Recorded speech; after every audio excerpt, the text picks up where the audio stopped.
Cocktober! I can't believe it, brother!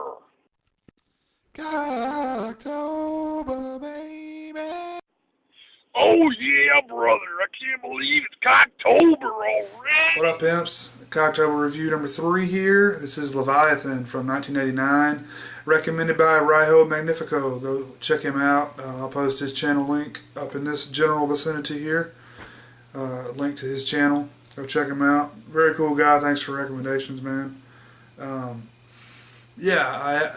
I've never really liked this film as much as I've wanted to. I've watched this film quite a few times recently. This is another film that's on Netflix streaming right now. Netflix streaming, like, saving my life right now.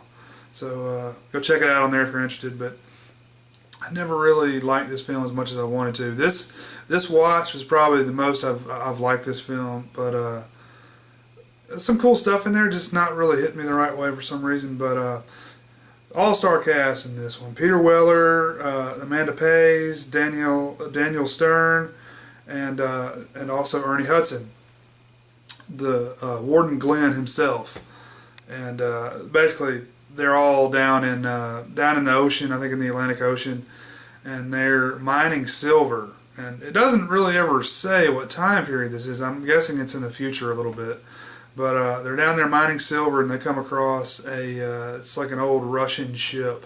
They go in there, and they bring back, I think it's vodka, or somehow they bring this substance back, and it contains some sort of an alien organism that makes people mutate, makes their genes change, and they basically turn into monsters, and starts wreaking havoc on the ship. And you get a similar scenario in these types of films where you have a lot of people hunkered down and they have to survive for a certain period of time because their company that they work for has decided not to come get them. So they basically lied to them and said, we're not going to come get you until said point, but they're not ever going to pick them up.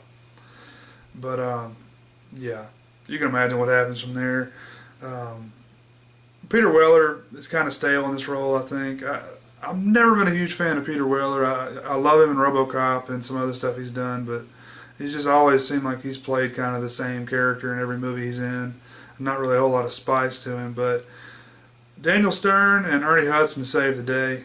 Six Pack is Daniel Stern's character, and he's like this just sleazy guy the whole time. He's just, trying to hit on the female crew members, and he's got a bunch of porno, and he's always got a little flask he's drinking out of. Just a sleazy dude who is really a lot of comic relief in the movie. And Warden Glenn himself, Ernie Hudson, is there's a really fun scene where he just starts freaking out and basically starts talking shit to everybody. So those two guys make this film worth watching, I think. What's her name? Amanda Pays does a decent job as one of the lead female characters, and she does a good job.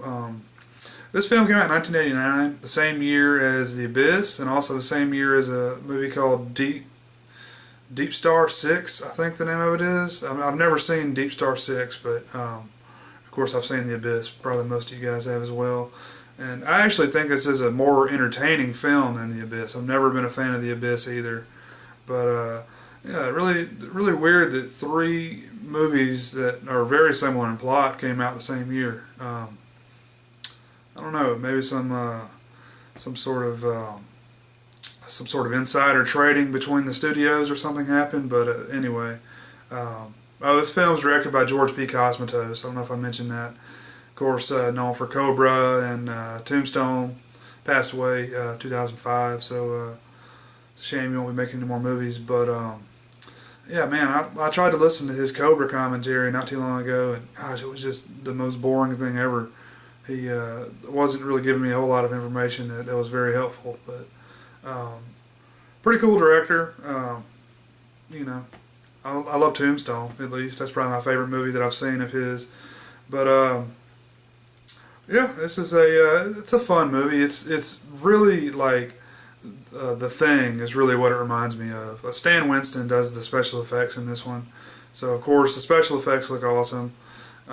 But really reminds me of John Carpenter's The Thing, which came out, quite a few years before this. But obviously they were trying to rip on that one because just the way the monsters come out of the people and just the way they mutate reminds me a lot of that movie. Of course, not nearly as good as that film, but also has the same sort of isolated feel. In The Thing, they're in the snow. In this movie, they're under the water, trapped in a metal coffin, essentially. But it's also very similar to Alien. You don't never know who to trust. Another aspect of The Thing. Anybody can be, mutated by this thing. So, cool concept, and I'd recommend you check it out if you haven't seen it yet. Go watch it on streaming Netflix or somewhere else online. I'm sure you can find it. And see you tomorrow with another review. Peace out, guys.